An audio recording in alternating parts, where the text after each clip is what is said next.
Hello दोस्तों। आज की इस वीडियो में हम समझेंगे कि सुप्रीम कोर्ट के जज को कैसे रिमूव करा जा सकता है। इंडियन कॉन्स्टिट्यूशन में सुप्रीम कोर्ट के जज को रिमूव करने के लिए काफ़ी कॉम्प्लेक्स प्रोसीजर दिया गया है। और ऐसा क्यों किया गया है?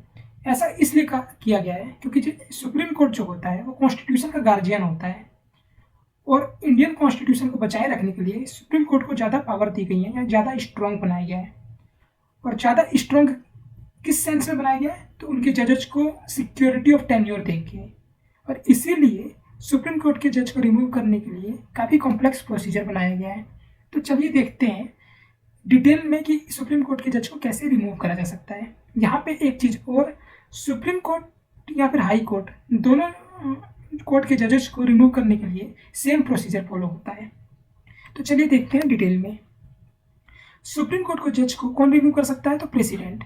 यहाँ पे प्रेसिडेंट की डिस्क्रिशनरी पावर नहीं होती है, यानी प्रेसिडेंट अपने मन मुताबिक सुप्रीम कोर्ट के जज को नहीं हटा सकता, उसे परमिशन लेनी पड़ती है।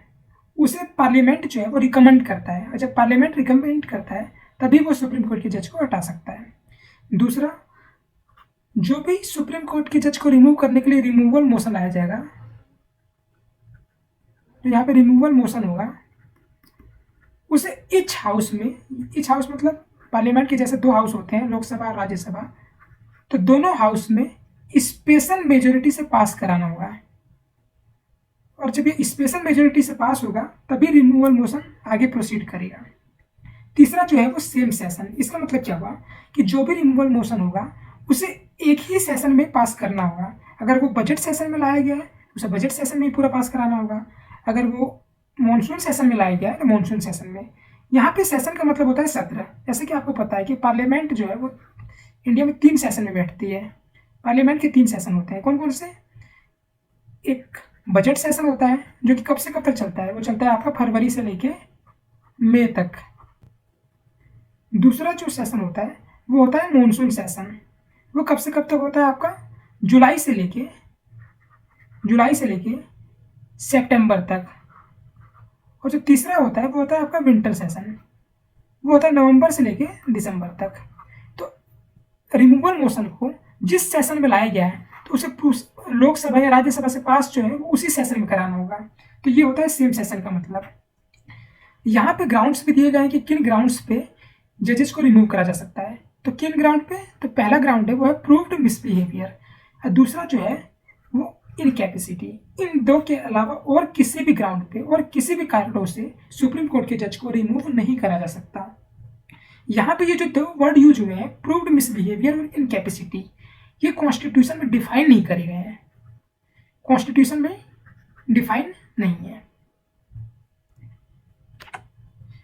दोस्तों, जो सुप्रीम कोर्ट के जज को रिमूव करने का जो प्रोसीजर है वो अपने कॉन्स्टिट्यूशन में नहीं दिया गया है, वो एक एक्ट के थ्रू बनाया गया है।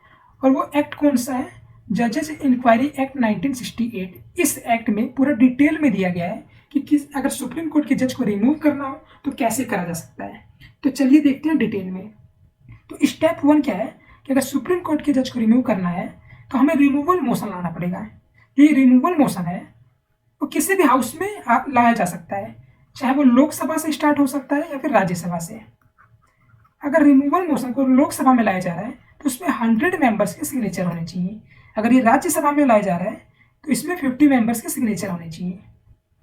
इस रिमूवल मोशन को सिग्नेचर करा के और फिर ये स्पीकर या चेयरमैन को दिया जाता है। स्पीकर लोकसभा में होते हैं और चेयरमैन राज्यसभा में। तो अगर लोकसभा में लाया जा रहा है तो वो स्पीकर को दिया जाएगा, और अगर राज्यसभा में लाया जा रहा है तो वो चेयरमैन को दिया जाएगा। ठीक है।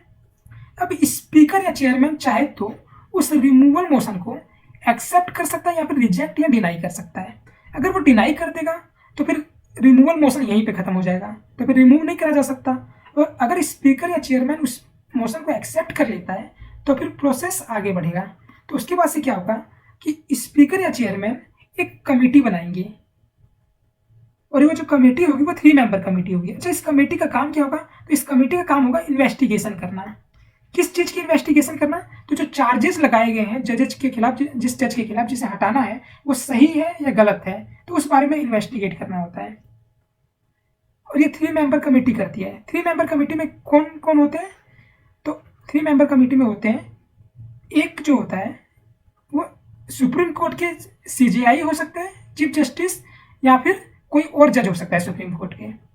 दूसरा कौन हो सकता है? दूसरा चीफ जस्टिस हो सकते हैं किसी भी हाई कोर्ट के, किसी भी हाई कोर्ट के चीफ जस्टिस हो सकते हैं। और तीसरा जो है वो होता है जूरिस्ट, एक डिस्टिंग्विश्ड जूरिस्ट। यानी जूरिस्ट का मतलब क्या होता है कि जो लॉ में एक्सपर्ट हो या फिर जो कॉन्स्टिट्यूशन का एक्सपर्ट हो। तो ये 3 मेंबर होते हैं इस कमेटी में।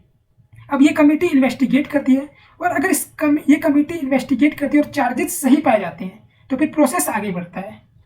अब फिर क्या होता है, अगर चार्जेस सही पाए जाते हैं तो प्रोसेस आगे बढ़ता है।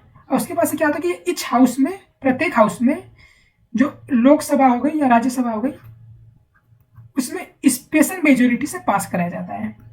ये स्पेशल मेजोरिटी है, इसे हम बाद में अभी समझेंगे क्या होता है। लेकिन इच हाउस में ये जो रिमूवल मोशन है वो स्पेशल मेजोरिटी से पास कराया जाएगा। अगर मान लीजिए पहले ये लोकसभा में आए तो फिर लोकसभा से पास हो गए और उसके बाद से राज्यसभा में जाएगा, और अगर राज्यसभा में पहले आए तो राज्यसभा से पास हो गए लोकसभा में जाएगा। जब ये दोनों हाउस से पास हो जाएगा तो ये जाएगा प्रेसिडेंट के पास, और फिर प्रेसिडेंट जो है वो जज को ऑर्डर देगा या फिर जज को रिमूव कर सकता है। यहाँ पे एक चीज और, कि यहाँ पे जिस भी हाउस में पहले जाएगा उसी हाउस में इन्वेस्टिगेशन होगा। इसका मतलब क्या होगा कि मान लीजिए अगर बिल नहीं रिमूवल मोशन जो है वो लोकसभा में आया, तो जो इन्वेस्टिगेशन कमेटी बनेगी वो इसका स्पीकर बनाएगा।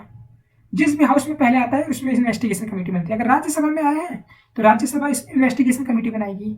तो जिस भी हाउस में आएगा पहले उस हाउस में इन्वेस्टिगेट होगा, उसके बाद से बिल आगे प्रोसीड करेगा। ठीक है, तो यहाँ पे अगर लोकसभा राज्यसभा से पास हो जाता है तो फिर प्रेसिडेंट उसे जज को रिमूव होने का ऑर्डर देता है और फिर उस जज को रिमूव कर दिया जाता है। यहाँ पे हम देख रहे थे कि स्पेशल मेजोरिटी, कि इच हाउस में स्पेशल मेजोरिटी से पास कराना है। तो इस स्पेशल मेजोरिटी का क्या मतलब हुआ? स्पेशल मेजोरिटी का मतलब हुआ कि 2 कंडीशन है उसे फुलफिल करना। पहला क्या है कि जो टोटल मेंबरशिप है हाउस का, हाउस में टोटल मेंबरशिप जो है उसके 1/2 जो मेंबर्स हैं, हाफ मेंबर्स हैं, वो एग्री होनी चाहिए। इसका मतलब क्या हुआ कि मान लीजिए किसी हाउस में स्ट्रेंथ 100 है, तो अगर यहाँ पे 51 मेंबर्स एग्री हैं तो इसका मतलब क्या होगा, ये कंडीशन फुलफिल हो गई। और दूसरा कंडीशन क्या है, 2/3 मेंबर प्रेजेंट एंड वोटिंग।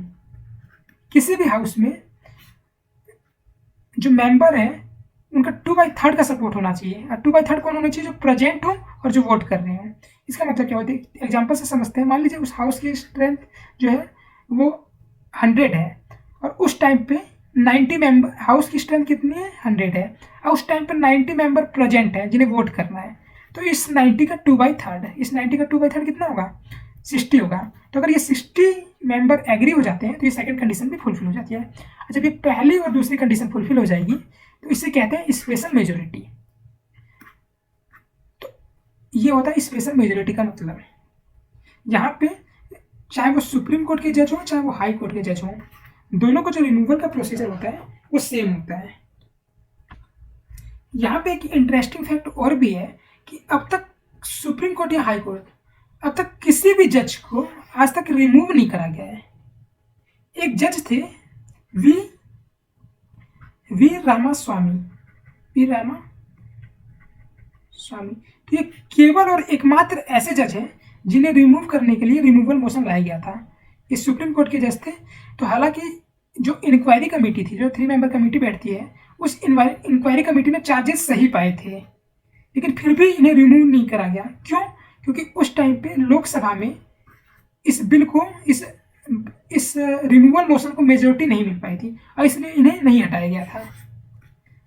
तो ये था सुप्रीम कोर्ट के जज की रिमूवल के बारे में। और सुप्रीम कोर्ट और हाई कोर्ट के जज के रिमूवल करने का जो प्रोसीजर होता है वो बिल्कुल सेम होता है। धन्यवाद।